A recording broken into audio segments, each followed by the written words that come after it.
ਸੰਯੁਕਤ ਰਾਜ ਦੀਆਂ ਵਿਵਾਦਪੂਰਨ ਸਰਹੱਦੀ ਨੀਤੀਆਂ ਤੋਂ ਲੈ ਕੇ ਇੰਗਲਿਸ਼ ਚੈਨਲ ਦੇ ਨਾਲ ਮਾਰੂ ਕ੍ਰੋਸਿੰਗ ਦਾ ਸਾਹਮਣਾ ਕਰਨ ਤੱਕ ਦੁਨੀਆ ਭਰ ਦੇ ਅਣਗਿਣਤ ਪ੍ਰਵਾਸੀਆਂ ਨੇ 2021 ਤੱਕ ਬਹੁਤ ਸਾਰੇ ਖਤਰਨਾਕ ਹਾਲਾਤਾਂ ਦਾ ਸਾਹਮਣਾ ਕੀਤਾ ਹੈ। ਸੰਯੁਕਤ ਰਾਸ਼ਟਰ ਦੇ ਇੰਟਰਨੈਸ਼ਨਲ ਆਰਗੇਨਾਈਜੇਸ਼ਨ ਫॉर ਮਾਈਗ੍ਰੇਸ਼ਨ ਦੇ ਅਨੁਸਾਰ 2021 ਵਿੱਚ ਲਗਭਗ 4470 ਪ੍ਰਵਾਸੀਆਂ ਦੀ ਮੌਤ ਪ੍ਰਵਾਸ ਮਾਰਗਾਂ ਤੇ ਹੋਈ, ਜੋ 1 ਸਾਲ ਪਹਿਲਾਂ ਦਰਜ ਕੀਤੀਆਂ ਗਈਆਂ 4236 ਮੌਤਾਂ ਤੋਂ ਵੱਧ ਹੈ। I think some people see the pictures of suffering and it brings out sympathy. Others, it brings out fear. It's not going to stop in 2022. And what concerns me is that we're now 8 years into this crisis. And while we've seen small increases in the resources dedicated to deal with the problem once it's here, we really haven't seen the massive surge of resources that's required for these kind of numbers. We are like a ball in the stadium, Belarus and Poland. They kick us. This disaster underscores how dangerous it is to cross the channel in this way. I think the question is, how do you create enough control of the flows that are out there? We must strengthen the immunity of all societies against the virus of hate. Migration is part of a smart economic policy. It's part of, it's part of population growth. It's part of learning and innovation, diffusion of ideas. But you start to give it some sort of form so that people feel like there's a plan there, that this is not an army marching north, but rather a set of people who we're welcoming in because they can become part of our society. We've been frozen in this political debate where you have these two sides who can't find any compromise. Boulder County ਦੇ sheriff ਜੋ ਪੇਲੇ ਨੇ ਕਿਹਾ ਕਿ County ਅਤੇ Denver ਉਪਨਗਰਾਂ ਦੇ ਕੁਝ ਹਿੱਸਿਆਂ ਵਿੱਚ ਫੈਲੀ ਵੱਡੀ ਜੰਗਲੀ ਅੱਗ ਤੋਂ ਬਾਅਦ ਲਾਪਤਾ ਹੋਏ ਲੋਕਾਂ ਵਿੱਚੋਂ ਇੱਕ ਦੀ ਭਾਲ ਕਰ ਲਈ ਗਈ ਹੈ। ਉਹਨਾਂ ਦੱਸਿਆ ਕਿ ਅਜੇ ਵੀ 2 ਹੋਰ ਲੋਕ ਲਾਪਤਾ ਹਨ ਜਿਨ੍ਹਾਂ ਦੀ ਭਾਲ ਕੀਤੀ ਜਾ ਰਹੀ ਹੈ। ਪੇਲੇ ਨੇ ਕਿਹਾ ਕਿ ਅਸੀਂ ਇਹ ਵੀ ਪਤਾ ਲਗਾਉਣ ਦੀ ਕੋਸ਼ਿਸ਼ ਕਰ ਰਹੇ ਹਾਂ ਕਿ ਇਹ ਅੱਗ ਕਿਸ ਕਾਰਨ ਲੱਗੀ। The Sheriff's Office currently has 3 missing persons, or as of yesterday had 3 missing persons reported. One of those persons has been accounted for alive and well, so that gentleman is no longer missing.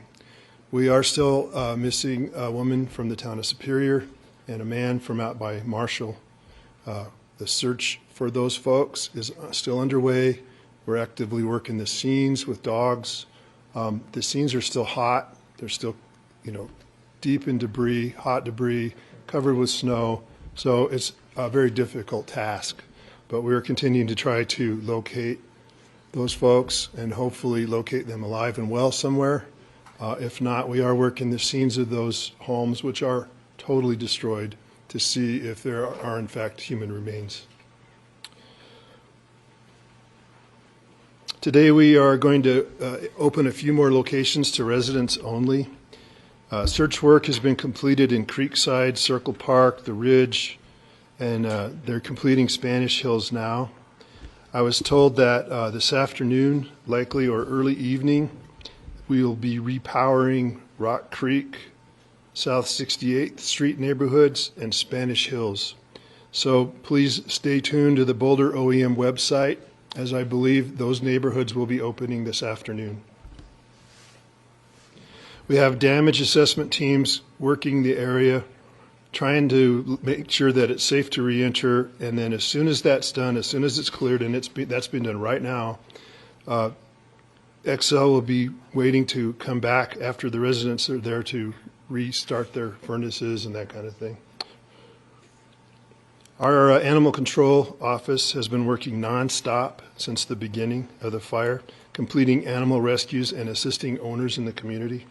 ਪਿਛਲੇ ਹਫ਼ਤੇ Ontario ਸਰਕਾਰ ਵੱਲੋਂ long term care homes ਵਿੱਚ ਮਿਲਣ ਆਉਣ ਵਾਲਿਆਂ ਵਾਸਤੇ ਨਵੀਆਂ ਗਾਈਡਲਾਈਨਸ ਜਾਰੀਆਂ ਕੀਤੀਆਂ ਗਈਆਂ ਸਨ ਅਤੇ ਇਹਨਾਂ ਮੁਲਾਕਾਤਾਂ ਨੂੰ ਸੀਮਿਤ ਕਰ ਦਿੱਤਾ ਗਿਆ ਸੀ ਤਾਂ ਜੋ ਕੋਵਿਡ-19 ਦੇ ਪ੍ਰਸਾਰ ਨੂੰ ਰੋਕਿਆ ਜਾ ਸਕੇ। ਪਰ ਮੈਨੀਟੋਬਾ ਸਰਕਾਰ ਵੱਲੋਂ ਅਜਿਹਾ ਕੋਈ ਫੈਸਲਾ ਨਹੀਂ ਕੀਤਾ ਗਿਆ ਅਤੇ ਸੂਬੇ ਅੰਦਰ ਲੌਂਗ ਟਰਮ ਕੇਅਰ ਹੋਮਸ ਮੁਲਾਕਾਤਾਂ ਲਈ ਖੁੱਲ੍ਹੇ ਹਨ। ਤਾਂ ਅਜਿਹੇ ਵਿੱਚ ਸਵਾਲ ਉੱਠਦਾ ਹੈ ਕਿ ਮੈਨੀਟੋਬਾ ਅੰਦਰ ਵੀ ਲੌਂਗ ਟਰਮ ਕੇਅਰ ਹੋਮਸ ਆਮ ਮੁਲਾਕਾਤਾਂ ਲਈ ਬੰਦ ਹੋਣੇ ਚਾਹੀਦੇ ਹਨ। Our loved ones need social connection.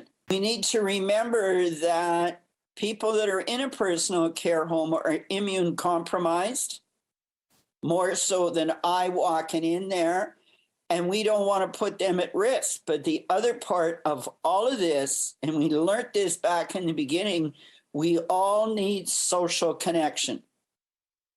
We all our loved ones in there. They love talking to us. They love seeing us. And right now, today, personal care homes are doing their best to allow us contact, connection, and all of that. We know how critically important it is for residents to have visits. It's the thing that makes life worth living. But that doesn't mean that we don't need to have increased protocols. With the quick spread of Omicron, we really need to have not only mandatory vaccinations, we need to provide boosters for people who come in and out of care homes on an expedited basis. And we should be doing rapid tests at the door for everyone who works, lives, and visits in personal care homes. So I think that general visitor restrictions in this case are the wrong way to go. What we need to do is make sure people have all the protection possible, but we need to make sure that people can still live their lives. We need to understand that we're living with COVID, and we need to do that in a way that all society can live with COVID. We can't allow people to be going to shopping malls and hockey games on the one hand, but denying your grandfather the right to visit with their grandchild in what may be their last holiday, anniversary, or birthday. What we need to do is make sure we're putting in all safety measures possible. And that means more time and attention, more care, more money, and more prioritization of personal care homes, not just slamming the door and leaving residents separate from the rest of our society. ਪੂਰੇ ਵਿਸ਼ਵ ਅੰਦਰ corona ਦਾ ਕਹਿਰ ਜਾਰੀ ਹੈ। ਇਸ ਮਹਾਮਾਰੀ ਨੇ ਲੋਕਾਂ ਨੂੰ ਜਿੱਥੇ ਸਰੀਰਕ ਤੌਰ ਉੱਤੇ ਪ੍ਰਭਾਵਿਤ ਕੀਤਾ, ਉੱਥੇ ਇਸ ਦਾ ਅਸਰ ਮੈਂਟਲ ਹੈਲਥ ਉੱਤੇ ਵੀ ਦੇਖਣ ਨੂੰ ਮਿਲਦਾ ਹੈ। ਮਾਹਿਰਾਂ ਦਾ ਕਹਿਣਾ ਹੈ ਕਿ ਅੱਜ ਬਹੁਤ ਸਾਰੇ ਨੌਜਵਾਨ ਮੈਂਟਲ ਹੈਲਥ ਦੀਆਂ ਸਮੱਸਿਆਵਾਂ ਨਾਲ ਜੂਝ ਰਹੇ ਹਨ। ਕਿਡਸ ਹੈਲਪ ਫੋਨ ਦੇ CEO ਅਤੇ ਪ੍ਰਧਾਨ ਕੈਥਰੀਨ ਹੇ ਨੇ ਮਹਾਮਾਰੀ ਦੇ ਦੌਰਾਨ ਨੌਜਵਾਨ ਕਿਊਬੇਕਰਾਂ ਵਿੱਚ ਮਾਨਸਿਕ ਸਿਹਤ ਸਮੱਸਿਆਵਾਂ ਦੇ ਵਧਣ ਤੇ ਕਿਹਾ ਕਿ ਅੱਜ ਅਸੀਂ ਖੁਦਕੁਸ਼ੀ ਅਤੇ ਆਤਮ ਹੱਤਿਆ ਦੇ ਵਿਚਾਰਾਂ ਵਿੱਚ ਵਾਧਾ ਦੇਖ ਰਹੇ ਹਾਂ, ਤਾਂ ਜੋ ਕਿ ਚਿੰਤਾਜਨਕ ਹੈ। Canada has the third highest youth suicide rate in the industrialized world. I find that shocking. Pre-COVID, in 2019, we spoke with 1.9 million young people in 2019. That was a big, important year. Since March of 2020, Kids Help Phone has interacted with young people more than 9.5 million times.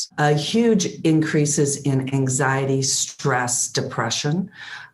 You might think, I think that would be expected, but huge increases, like 42% increase since this time last year. We see an increase in suicide and suicide ideation. So about 22% of the work we do is in suicide and suicide ideation, and we're seeing increases in that. I went there, saw a psychiatrist finally after years, and 2 weeks after I got out of the hospital, I thought I had a psychiatrist until I got a call from the CLSC saying they had to give me a new one because he only works in the hospital.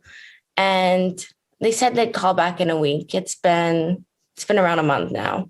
I just implore upon everybody to remember mental health is a top priority, needs to be funded appropriately, and we need to all work together. There should not be fractures in the mental health system.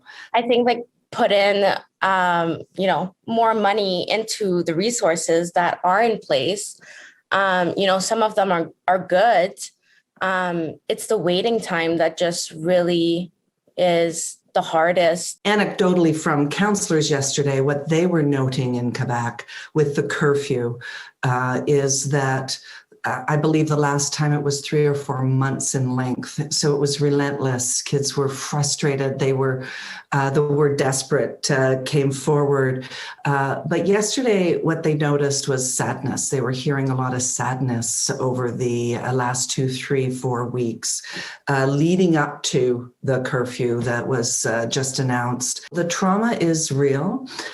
Missing out on your prom and your graduation, that is not missing out on a party. That is missing out on a milestone in a young person's life. And that cannot be repeated. So we are hearing that repeatedly since COVID began. And I think My advice to anybody that's speaking with young people about these lost milestones is not to discount that. These are real traumas, real loss. They're experiencing real grief. Netherlands ਵਿੱਚ ਵੱਧ ਰਹੇ ਕੋਵਿਡ-19 ਦੇ ਕੇਸਾਂ ਨੂੰ ਦੇਖਦਿਆਂ ਹੋਇਆਂ ਸਰਕਾਰ ਵੱਲੋਂ ਦੇਸ਼ ਅੰਦਰ ਸਖਤ ਪਾਬੰਦੀਆਂ ਦਾ ਐਲਾਨ ਕੀਤਾ ਗਿਆ ਹੈ, ਪਰ ਬੀਤੇ ਦਿਨ ਦੇਸ਼ ਵਿੱਚ ਹਜ਼ਾਰਾਂ ਲੋਕਾਂ ਨੇ ਇਕੱਠੇ ਹੋ ਕੇ ਪਾਬੰਦੀ ਦੀ ਉਲੰਘਣਾ ਕੀਤੀ ਅਤੇ ਡੱਚ ਸਰਕਾਰ ਦੇ ਸਖਤ ਕੋਵਿਡ-19 ਤਾਲਾਬੰਦ ਉਪਾਵਾਂ ਦੇ ਵਿਰੋਧ ਪ੍ਰਦਰਸ਼ਨ ਕੀਤਾ। ਇਸ ਦੌਰਾਨ ਜ਼ਿਆਦਾਤਰ ਪ੍ਰਦਰਸ਼ਨਕਾਰੀਆਂ ਨੇ ਨਾ ਹੀ ਮਾਸਕ ਪਹਿਨੇ ਹੋਏ ਹਨ ਅਤੇ ਨਾ ਹੀ ਉਹਨਾਂ ਵੱਲੋਂ ਸਮਾਜਿਕ ਦੂਰੀ ਦੇ ਨਿਯਮ ਦੀ ਪਾਲਣਾ ਕੀਤੀ ਗਈ। The problem here in the Netherlands is that we don't have enough capacity in the hospitals for the people, so raise that up. And I know it's not a thing that can be erased in 2 or 3 months, but we don't do anything about it. So maybe we should solve that problem and not put everybody inside the houses, make them unhappy, because unhappy people get sick. I don't know what's it going to do to me. I had COVID and there was not much problems for me, you know. I had a little bit cold and a little bit runny nose, a little bit headache, and that's it, you know. So for me, I'm not scared, you know, for this new virus, Omicron. I'm not really scared for it. I know some people get really sick, so it's not my idea of to say, well, you should not get vaccinated. It's your own choice. Also have a company who sells pastry, and I have a horeca, and it's for me very important that I can open, because I don't agree with the government right now. So I want to be open for my guests to come to me and to enjoy and to have fun in life, because all the fun is away. The fun is not here, and we want to have fun together, be happy, be free. It's very important for me.